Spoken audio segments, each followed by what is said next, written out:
My best friend betrayed me with my fiancé, so I took revenge by marrying his beautiful sister. He was my best friend for 15 years. He was like my brother. But the moment I caught him in bed with my fiancé, I knew I had to destroy him.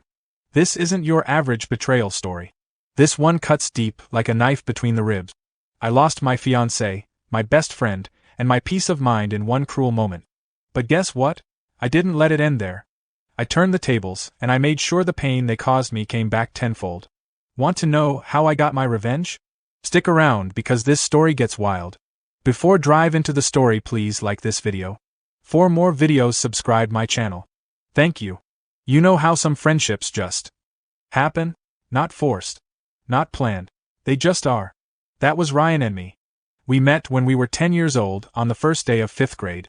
I had just moved to a new neighborhood and I was the awkward, quiet new kid.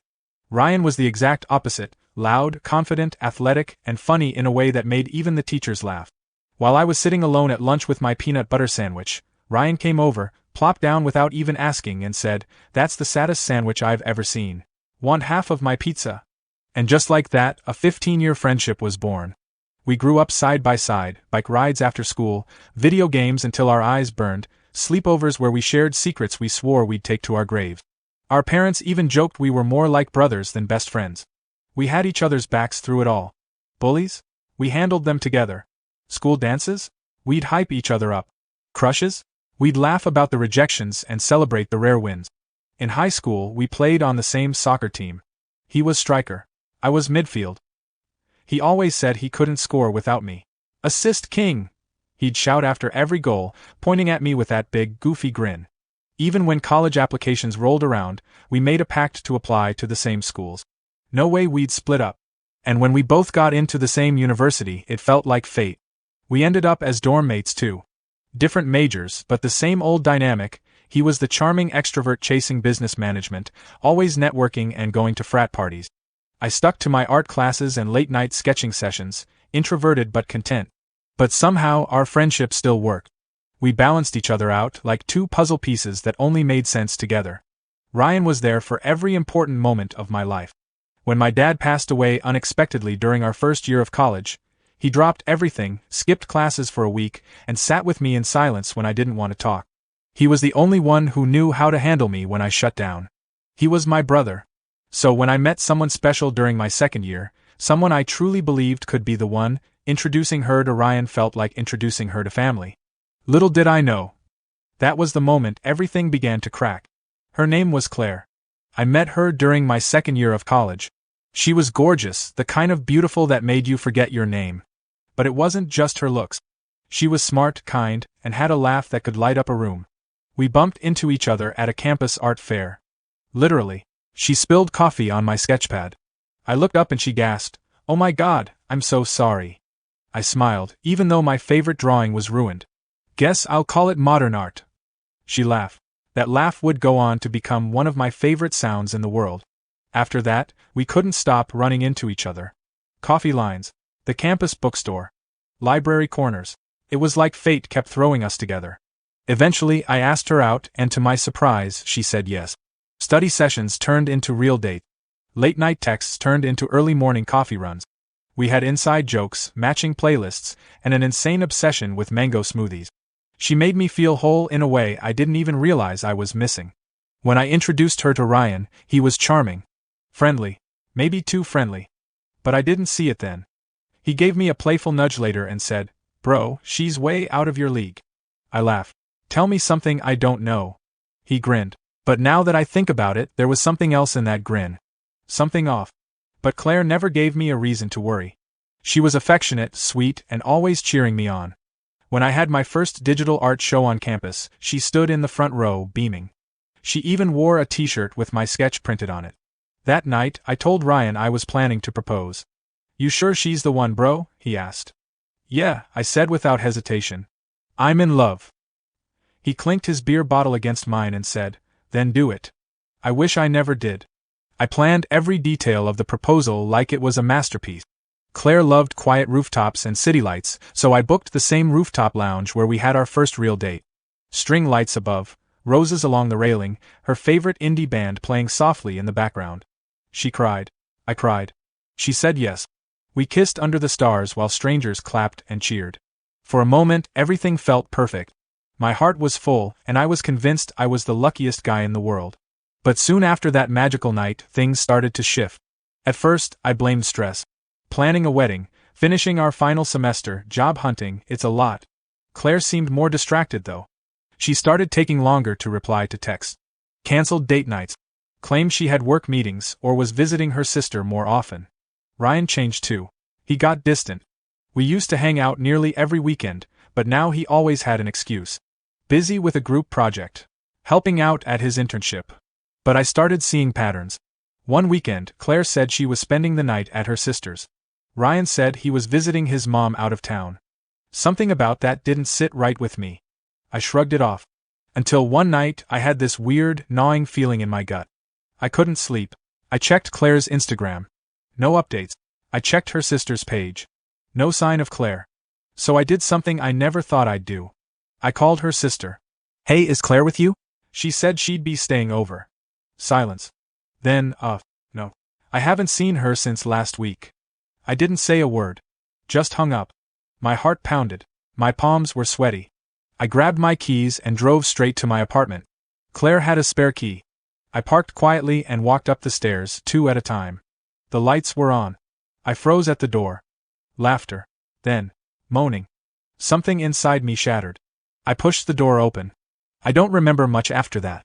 Just the image burned into my brain. Claire and Ryan, my best friend, my fiancé. She screamed. He scrambled for clothes. "It's not what it looks like," he yelled. But it was exactly what it looked like. I didn't yell, didn't punch him, didn't cry. I just walked out. And the silence I left behind was louder than any scream could ever be. After I walked out of that apartment, I didn't look back. Not once. I drove aimlessly for hours with no destination, just a storm raging in my chest. I ended up at an old overlook we used to visit during late-night drives. I sat there for what felt like forever, staring at the city lights below, trying to make sense of everything. How do you process something like that? How do you come to terms with the two people you trusted most tearing your world apart? I turned off my phone. I couldn't bear the incoming texts. I knew they'd be there. Apologies. Excuses. Lies disguised as explanations. I didn't want to hear any of it. The next few days were a blur. I skipped classes, locked myself in my apartment. I didn't eat, barely slept. Just existed in this strange in-between space, where reality felt like a sick joke. My heart was hollow, but my mind was loud, replaying that moment again and again like a looped nightmare I couldn't wake from. Then came the calls. Ryan left voicemails. "Dude, I messed up, okay? I don't even know what happened. It wasn't supposed to be like this." Claire's messages were even worse. "I still love you. Please let me explain. Please." Love? That word tasted like poison now. I deleted their numbers. Blocked them on everything. But that didn't stop the rumors. Oh no. In a college campus as close-knit as ours, word spread fast. People whispered. Friends tiptoed around me. A few mutuals reached out, offering awkward sympathy, but I wasn't ready to talk. One day, my roommate, who'd been trying to give me space, finally snapped. "You need to get out of this apartment, man. Go for a walk, eat something, punch a wall if you have to. But you can't keep rotting in here." And weirdly, that snapped me out of it. He was right. Claire and Ryan had already taken so much from me. I couldn't let them take me too. So I showered, ate something, took that walk. It felt like dragging a boulder behind me, but I did it. I realized something on that walk. I couldn't control what they did. But I could control what I did next. And that was the beginning of the shift. The beginning of my revenge. Revenge doesn't always hit you like lightning. Sometimes it sneaks in, quiet and slow, like a matchstick waiting to be struck. That's how it started for me, this tiny idea flickering at the edge of my mind. It began with an old photo. I was scrolling through my camera roll late one night, more out of habit than anything, when I stumbled across a picture from my sophomore year. A group photo from Ryan's birthday dinner. Everyone was there. Claire, a bunch of our friends, and Sophie. Sophie, Ryan's little sister. I hadn't thought about her in years. She was younger than us by 2 grades and had always been the quiet, kind one. She wasn't around much, studied abroad for a while, then moved to another city. But I remembered her. She had this effortless beauty about her. The kind that didn't scream for attention but still made people look twice. More than that, she had heart. I remembered her standing up to a teacher once when Ryan was being blamed for something he didn't do. Brave, smart, and honest. And I remembered something else, the way she'd looked at me once. Just a flash, a glance. Nothing happened, obviously. But it stuck. That night, lying in bed, I found her Instagram. Still the same gentle smile. Still the same kind eyes. Her bio said she'd recently moved back to town. I hesitated. Then I sent her a message. Hey Sophie. It's been a while. I hope you're doing well. Just wanted to say hi. No agenda. Just curiosity. She replied the next morning. Wow, hey. Long time. I'm good, just moved back a couple weeks ago. Crazy to hear from you. How are you? I stared at the screen for a long time. Then I told her the truth. Honestly? Not great. Ryan and Claire. They cheated. I caught them together. A minute later, she replied. I don't even know what to say. That's disgusting. I'm so sorry. I always thought you were too good for both of them. That one line, too good for both of them, hit differently. It made me feel seen. We kept talking. At first, it was small stuff. Family, work, life updates. But soon, we were texting every day. She started sending funny memes. I'd tell her about the chaos in my brain. She never judged, just listened. Supported, laughed. One night, she asked, do you want to grab coffee sometime? Just catch up properly. I said yes before I even finished reading the message. We met at this tiny cafe downtown. The conversation flowed like we hadn't missed a beat. It felt easy, real. But the real moment, the one where something shifted, was when she looked me dead in the eyes and said, you deserve better than what they did to you. And if you ever decide to get even, make it worth the pain they caused you. I smiled. Because right then, the matchstick struck. I had my spark. And Sophie? She was about to become the most unexpected part of my plan. It started out innocent, at least that's what I told myself. Hanging out with Sophie became a regular thing. A walk in the park here. A spontaneous road trip there. We even started watching shows together like we used to back in the day, when she was just Ryan's little sister, crashing our movie nights. But now, she wasn't just that. Now, she was someone different. Sophie was like calm water. Being around her made me feel steady again. She asked about my dreams, my work, my art, stuff even Claire barely pretended to care about. When I told her about a comic book I was planning to publish, she didn't just say, cool. She asked to read it. She offered notes. Real ones. It wasn't long before I realized I was smiling again. Laughing again. But there was still this little voice in my head whispering, are you doing this to heal or to hurt someone else? Maybe a little of both. One weekend, we drove out to a lake cabin Sophie's family used to visit. No one else was around. No signal. Just us, stars, and silence. She stood on the deck one night, wrapped in a blanket, staring at the water. You ever wonder, she said, if people like Ryan ever really feel guilty? I paused. I don't know. I hope he does. Every single day. She looked at me then. If I were you, I'd make sure of it. We kissed that night. Slowly. Carefully. Like two people scared to break what was already fragile. But it wasn't just romance. This wasn't some cheesy rebound. This was two broken people choosing each other intentionally. I didn't tell her my full plan yet. But I knew what I had to do. I wanted Ryan to see me with her. Not just see, feel. I wanted him to know what it was like to lose something precious. So when Sophie invited me to a family dinner, one where Ryan would be there, I said yes. I wore my best shirt. She wore a black dress that made my heart stutter. We walked in together, holding hands. And the look on Ryan's face? Priceless. His fork froze halfway to his mouth. Claire was there too. She dropped her napkin. Hey Ryan, I said calmly.